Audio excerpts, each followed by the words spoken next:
우리 출애굽기 4장 말씀을 잠깐 보겠습니다. 출애굽기 4장 24절, 25절, 26절 말씀만 잠깐 볼게요. 모세가 길을 가다가 숙소에 있을 때에 여호와께서 그를 만나사 그를 죽이려 하신지라.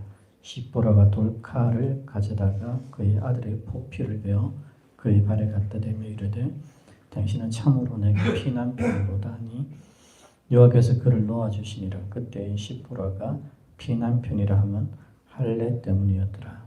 아멘. 성경에는 소위 난해구절이라는 것들이 종종 합니다. 출애굽기 우리가 읽었던 이 본문의 말씀 역시 우리가 흔히 좀 이해하기 힘든 구절이라고 말하는 본문입니다. 이해하기 어려운 것은 이 본문이 짧고 또한 이 본문 안에서 어떤 궁금해할 수 있는 그리고 이해가 쉽지 않은 어떤 부분들을 상세하게 설명해 주지 않기 때문이라고 할 수 있습니다. 그러면 우리는 굉장히 어려워지죠. 성경이 무언가를 말하고 있는데 뭘 말하고 있는지 명확하지 않는 어떤 부분들이 있는데 출애굽기 4장 24절에서 26절 속에 있는 이 본문이 명확하지 않은 것은 인칭대명사 때문에 그렇습니다. 인칭대명사가 명확하게 나오지 않습니다. 그냥 모세라면 모세, 아니면 모세의 아들이면 모세의 아들, 아니면 십보라면 십보라, 이렇게 소위 3인칭에 대하여서 설명하게 될 때 그냥 모세라고 기록하지 않고 전부 다 그냥 3인칭 대명사를 사용하고 있습니다. 3인칭 대명사를 사용하기 때문에 정확하게 이게 이 3인칭이 누구를 지칭하는지를 알기가 쉽지 않은 어떤 지점이 있습니다. 그래서 이 본문의 말씀은 그런 면에 있어서 좀 난해함으로 우리 가운데 다가오는 것으로 볼 수 있습니다. 우리 성경은 마소라 본문을 따라서 기록되어져 있고 그걸 가지고 우리가 번역해 놓은 것이기 때문에 마소라 본문은 이 이야기를 우리로 하여금 모세의 이야기로 읽어갈 수 있도록 우리 가운데에 표현해 주고 있습니다. 그러니까 여기에 명확하지 않은 3인칭을 모세라고 우리로 하여금 인식하도록 말하고 있는 거라고 볼 수 있습니다.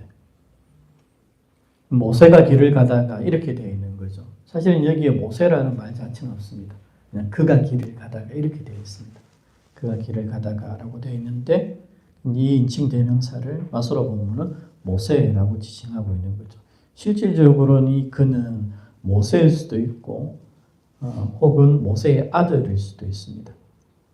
이게 다양한 가능성이 발생되어지는 거라고 볼 수 있는데 마소라 본문은 우리에게 모세라고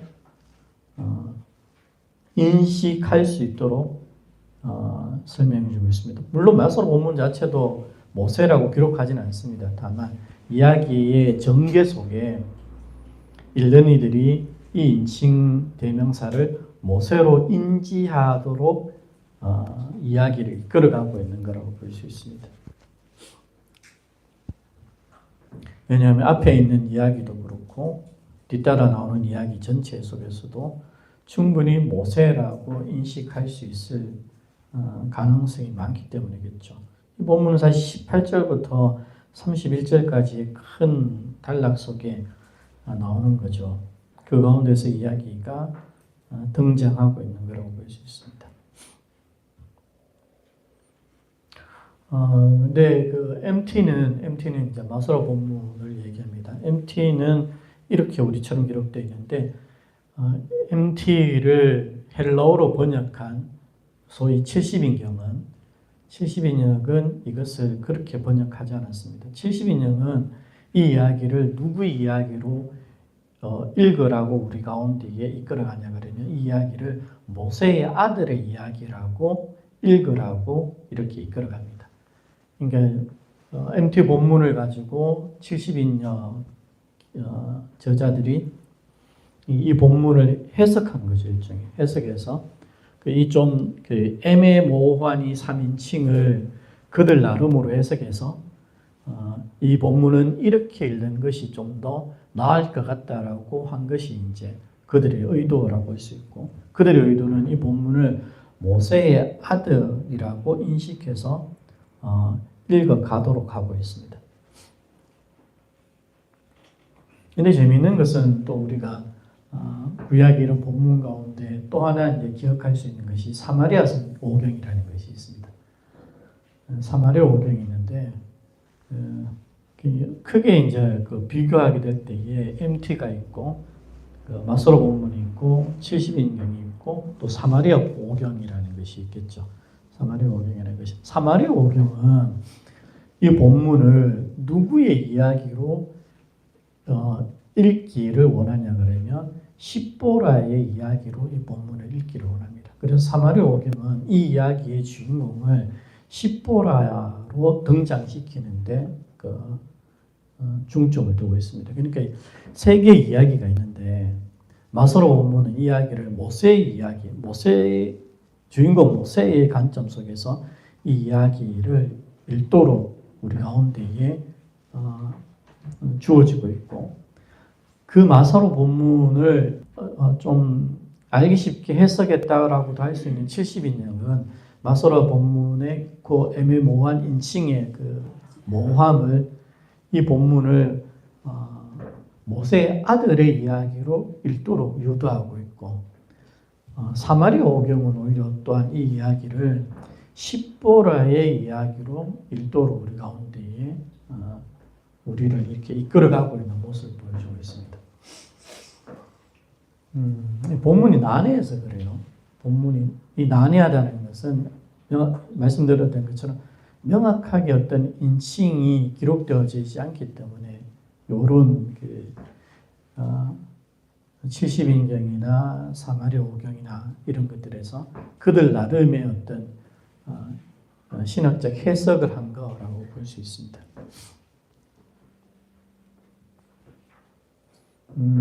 제 개인적인 생각은 이런 본문들은 또 특별히 마소로 본문이나 70인역이나 아니면 사마리아 오경 이 전체가 굉장히 재미있게 이 본문을 다루잖아요.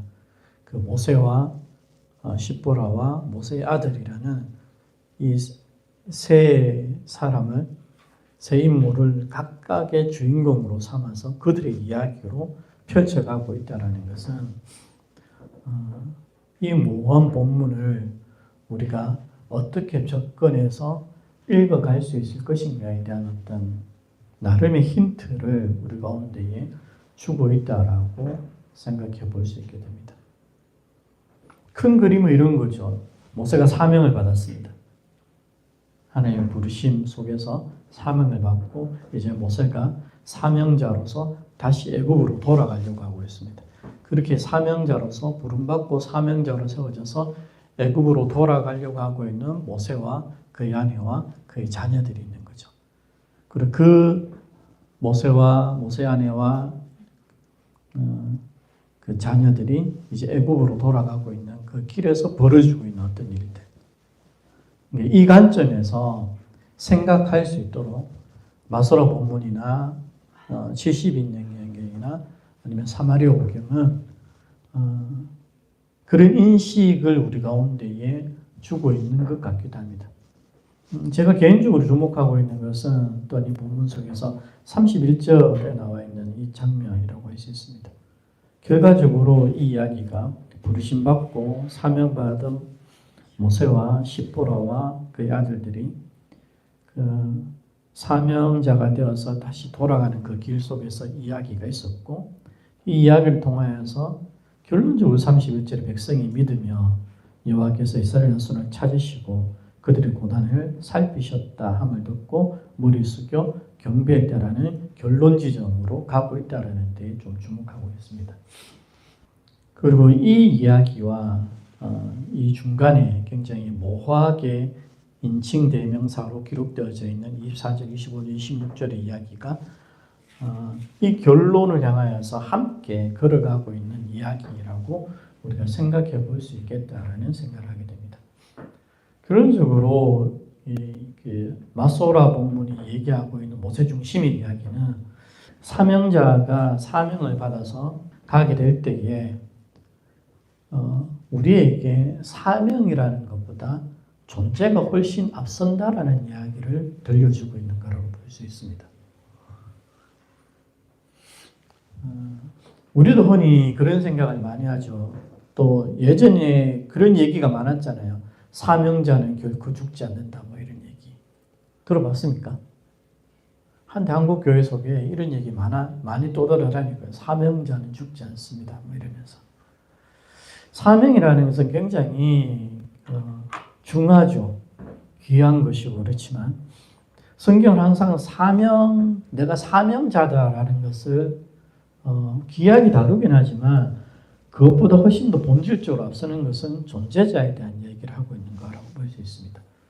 그래서 마소라 본문은 사명자 모세에게 모세 중심의 읽기, 모세의 이야기로 이 본문을 읽도록 하고 있는 마소라 본문은 그 읽는 우리에게, 독자들에게 사명자보다 존재자가 훨씬 더 본질적이라는 이야기를 모세에게 교훈해주고 있는, 그리고 읽고 있는 우리에게도 교훈해주고 있는 의도를 보여주고 있는 것이라고도 할 수 있습니다.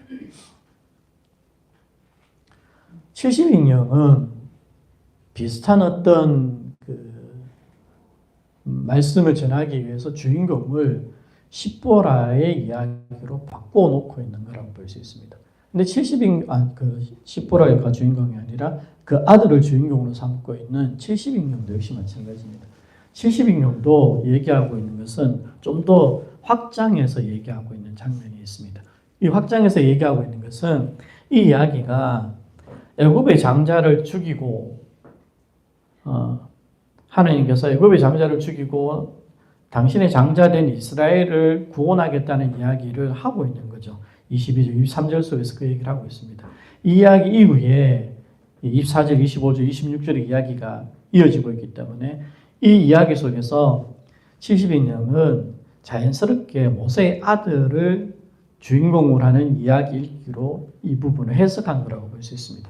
그 관점 속에서 70인명자들은 어떤 메시지를 들려주고자 했다고 우리가 생각할 수 있냐 그러면 모세의 아들이 모세는 미디안에서 십보라를 만나서 결혼하고 거기서 아이를 낳습니다.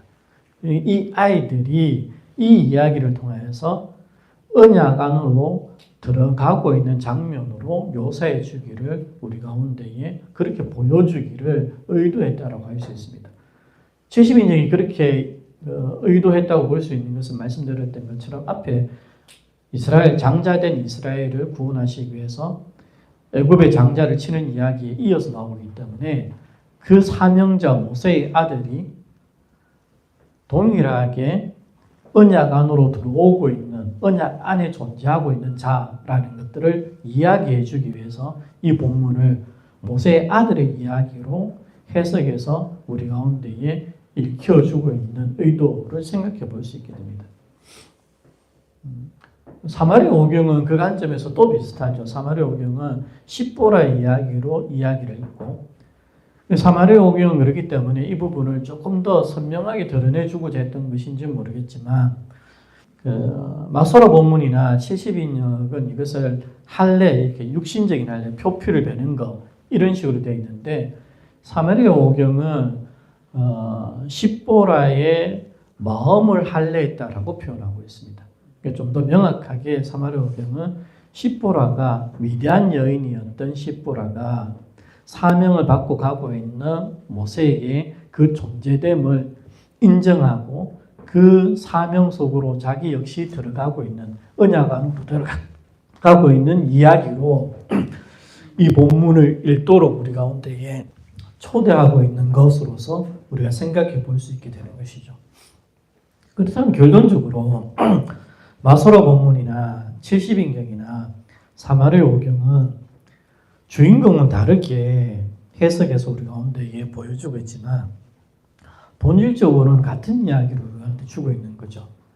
사명자에게는 사명보다 존재가 우선이라는 것을 다시 되새겨주고 그 사명자와 함께 걸어가고 있는 그 아들과 그 아내 십보라에게 그들 역시 그 사명에 동참한 자일 뿐만 아니라 그 언약에 동참하고 있는 자라는 뉘앙스를 주고 있기 때문에 주고자 하기 위해서 그런 번역들을 취하고 있는 것이라고 우리가 생각해 볼 수 있게 됩니다.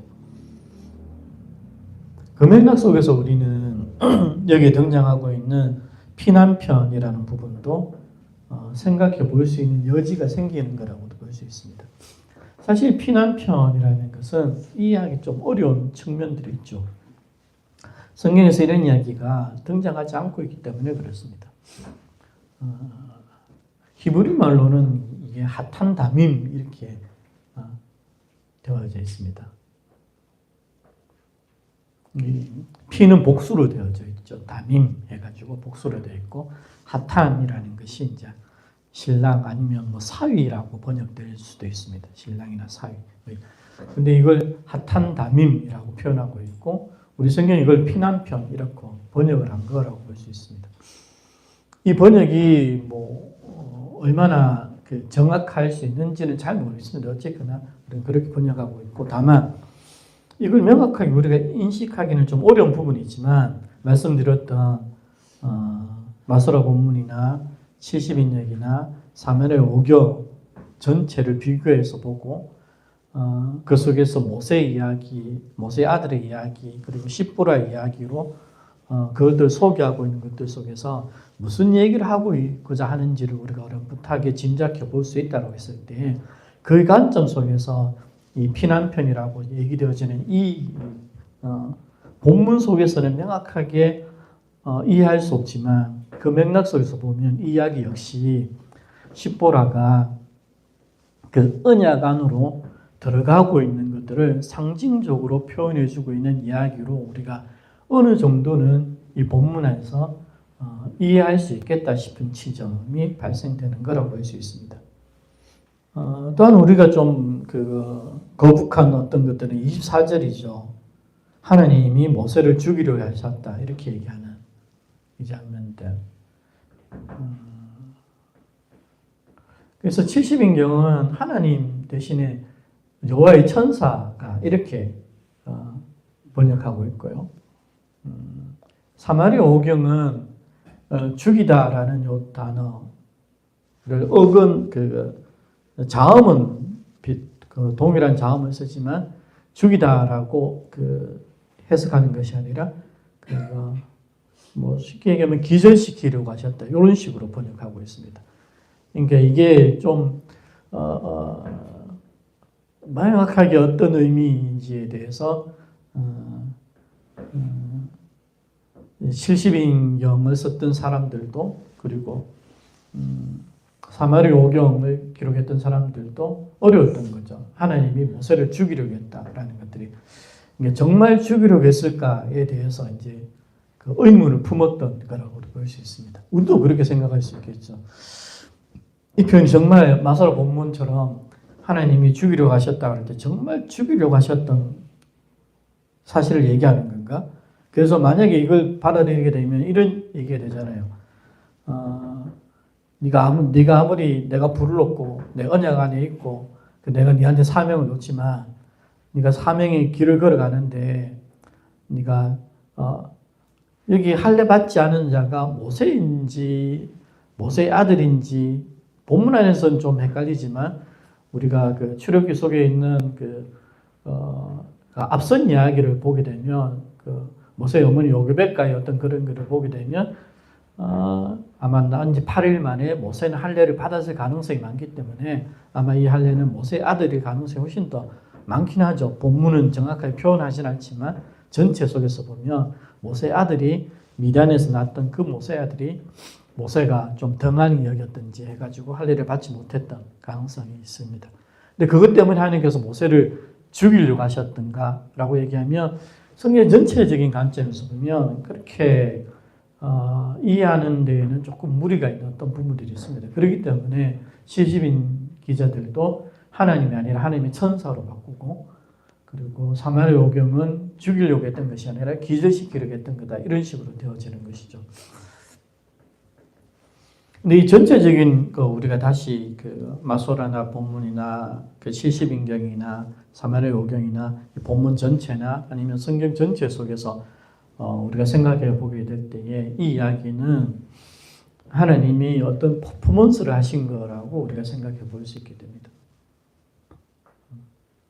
그리고 그것을 통하여서 모세에게 그리고 그 아들에게 그리고 십보라에게 어떤 교훈을 주시고 읽는 우리에게도 이것을 모세 이야기로 읽고 십보라 이야기로 읽고 그 아들의 이야기로 읽으면서도 그 전하고자 하는 핵심적인 메시지를 하나의 지점으로 우리를 이끌어가고 있는 이런 그 맥락들을 바라보게 된다면 이 하나님의 모세를 죽이려고 했다는 이야기가 어떤 의미를 우리 가운데 주려고 하고 있는지를 생각해 볼 수 있는 거라고 볼 수 있습니다. 그래서 제 개인적으로는 이것이 실질적으로 모세에게 모세의 아들에게 할 일을 행하지 않아서 하나님이 모세를 죽이려고 했다라고 보기보다는 그렇게 보기보다는 모세를 교훈하고자 하는 하나님의 어떤 행동하심이라고 우리가 생각해 볼 필요한 여지가 있습니다.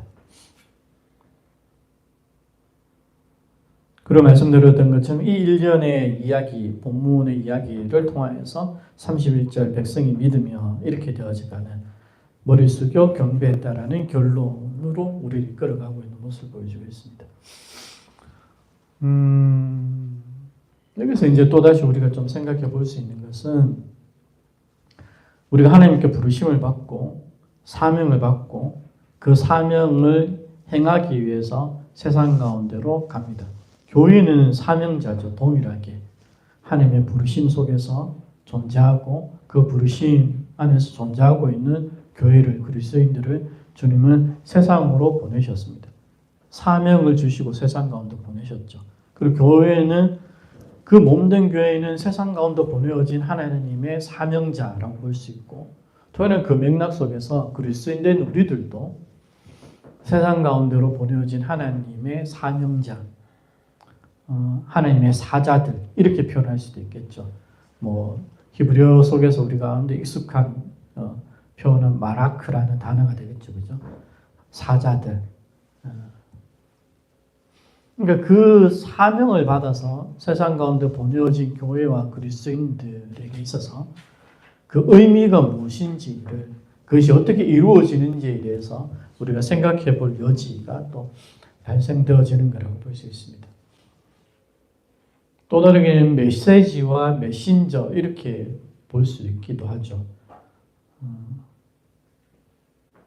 창세기 16장이나 창세기 22장 같은 본문들을 보면 하나님의 사자가 나옵니다. 마라크들이 나오는데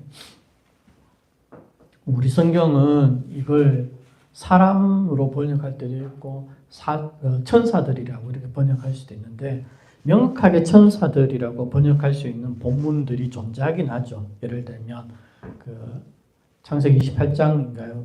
야곱의 사닥다리라고 하는 그 속에서는 분명히 그 하나님의 사자들이 천사라고 번역하였던 개연성이 훨씬 더 가득하지만 창세기 16장이나 아니면 창세기 22장 속에 있는 그 하나님의 사자들을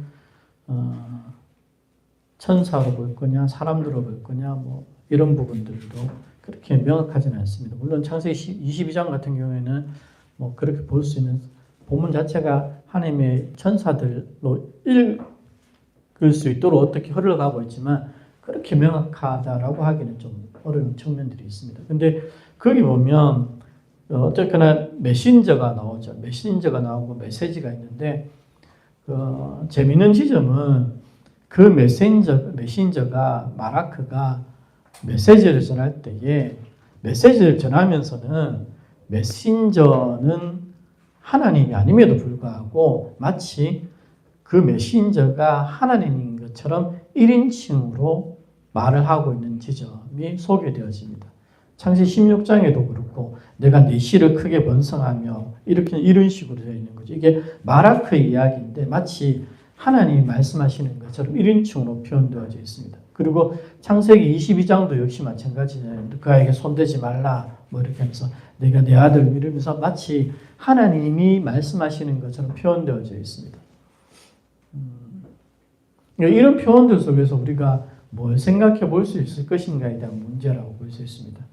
이런 표현들이 오늘 우리가 읽고 있는 출애굽기 4장 속에 나오고 있는 24절, 25절, 26절의 본문을 통하여서 결론적으로 31절의 결론으로 이끌어가고 있는 이 이야기를 통하여서 다시 생각해 볼 수 있는 것들이라고 볼 수 있겠죠. 어떤 학자들은 창세기 16장이나 22장과 같은 이런 본문들을 보면서 이런 이야기를 하기도 합니다. 메신저보다 메시지가 중요하다. 이런 얘기를 하는 거죠. 틀린 얘기는 아니죠. 메신저보다 메시지가 중요하다는 얘기를 하는데, 그러면서 여기에서 더 나아가 버리면 메신저가 누구인가는 크게 관심이 없다. 메신저가 누구인가에 대해서는 크게 기울이지 마라. 메시지가 훨씬 더 메신저보다 앞선다. 누가 전해느냐가 중요한 것이 아니라 어떤 메시지가 전해지고 있느냐가 중요하다. 이런 얘기를 합니다. 이것도 어떻게 보면 틀린 얘기가 아닌 것 같지만 성경 전체는 사실은 그렇게 얘기하지 않는다라고 생각해야 됩니다. 이게 1인칭으로 표현되어졌다고 해가지고 메신저가 누군가가 상관없다, 메시지가 중요하다라는 이야기까지 끌고 가버리면 굉장히 어려워집니다. 성경은 우리가 보게 되는 출애굽기 4장 같은 경우에도 역시 마찬가지죠. 사명을 받은 자가 하나님의 말씀을 전하겠죠. 그러나 그 하나님의 말씀을 전하는 그 사명자가 어떤 존재자여야 하는가에 대한 이야기에 훨씬 더 집중하고 있는 것이 출애굽기 4장과 같은 이야기라고 볼 수 있고, 성경 전체는 그 이야기를 우리 가운데 던져주고 있습니다. 오히려 창세기 16장이나 창세기 22장 속에 마치 그 메신저를, 마라크를 하나님처럼 1인칭으로 표현하고 있는 것은 그만큼 그 마라크가 하나님 안에서의 관계 안에서 존재하고 있는 것이 분명하고 선명함으로 말미암아서 마치 내 말이 하나님의 말처럼 표현되어질 정도로 그 마라크가, 그 메신저가, 그 사자가 하나님 안에서의 자기 존재를 인지하고 인식하며 경외하며 사랑하는 관계적 존재로서의 자기의 삶을 살아가고 있다라는 이야기인 것이지, 그 이런 표현들의 이야기가 메신저가 누군가는 상관없다, 오히려 메시지가 어떤 메시지가 전해지느냐가 중요하다라는 이야기를 하고 있다라고 우리가 섣부르게 접근하는 것이 그렇게 좋지는 않습니다. 그래서 복음서 속에서도 주님이 그런 얘기를 하죠. 그들이 하는 이야기를 들으라. 그러나 그들은 본받지 말라라고 얘기합니다. 만약에 그 이야기가 그들의 이야기도 교훈이 된다라는 이야기가 아니라 그 이야기가 마치 메신저가 누구인가는 상관없다, 메시지가 중요하다, 하나님은 그 메시지를 전하신 하나님이 중요한 것이지 그 메신저가 어떤 사람이냐는 하나님이 일하심에 아무런 방해도 안 된다라는 이야기를 끌어간다면 하나님께서 바리새인들을 향하여서 그렇게 위선자라고 공격하실 필요도 없죠. 그리고 실질적으로 그 바리새인들의 메시지를 통하여서도 놀라운 하나님의 역사가 일어났어야 되겠죠. 그렇지만 역사 가운데서는 그런 식으로 역사가 펼쳐지지 않는다라는 것들을 우리가 생각하는 것들이 필요합니다. 항상 성경의 역사 속에서 하나님은 메신저가 누군가가 어떻게 존재하느냐에 따라서 그가 전하는 메시지가 결과를 궁극적으로 만들어 간다는 얘기를 일관적으로 우리 가운데에 전하고 있음에 대해서 우리가 생각하는 것들이 필요합니다. 그래서 출애굽기 4장 이야기도 왜 이 이야기가 31절의 결론을 향하여서 나아갈 때에 부름받고 사명받은 모세와 그의 아들과 십보라가 그 사명 길을 걸어가고 있을 때에 왜 출애굽기는 24절과 25절과 26절의 이 애매모호한 인칭 대명사의 이 애매모호한 처리를 통하여서 이 본문을 우리 가운데 들려주고 있느냐라고 생각하게 될 때에 이 본문의 이야기를 통해서, 그리고 그 이야기를 통해서 우리 가운데 들려주고자 하는 마소라 본문의 이야기, 그리고 70인역의 이야기, 사마리아 오경 이야기를 통해서 하나의 초점으로 우리를 이끌어감으로 말미암아서 그 초점을 통감으로 말미암아서 결론으로 이루고 있는 백성이 믿으며 여호와께서 이스라엘 자손을 찾으시고 그들의 고난을 살피셨다 함을 듣고 머리 숙여 경배했다라는 이 결론의 이야기가 어떻게 이루어질 수 있었는지를 우리 가운데에 보여주고자 하는 의도를 우리가 생각해 볼 필요가 있습니다. 이런 이야기는 1절에 말씀드렸던 것처럼 기독교 윤리는 어떤 기독교적인 정신을, 어떤 기독교적인 진리를 담아낸다고 해가지고 기독교 윤리가 되는 것이 아니라 기독교 윤리는 그 기독교 윤리를 말하고 있는, 그 기독교 윤리를 전하고 있는 자가 어떤 존재이냐에 훨씬 더 포커스를 맞춘다 라는 이야기로 다시 이어지는 거라고 볼 수 있습니다. 성경은 항상 그 이야기를 합니다. 저 같은 말씀 사역자뿐만 아니라 세상 가운데 보내어진 사역자로서 있는, 사명자로서 있는, 세상 가운데 보내어진 사자로 존재하고 있는 교회를 존재하고 있는 우리는, 그렇게 세상 가운데 보내어진 우리들이 어떻게 사명을 완수할 수 있을 것인가의 이야기에 앞서서 항상 우리 가운데 들려주고 있는 것은 그렇게 보내어진 우리가 누구인가에 대한 명확한 인식 속에서의 삶을 살아가야 된다라고 얘기하는 것입니다.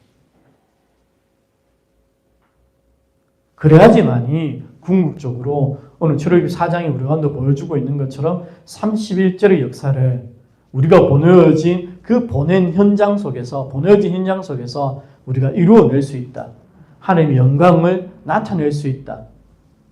때로는 전도할 수 있다. 때로는 선교할 수 있다.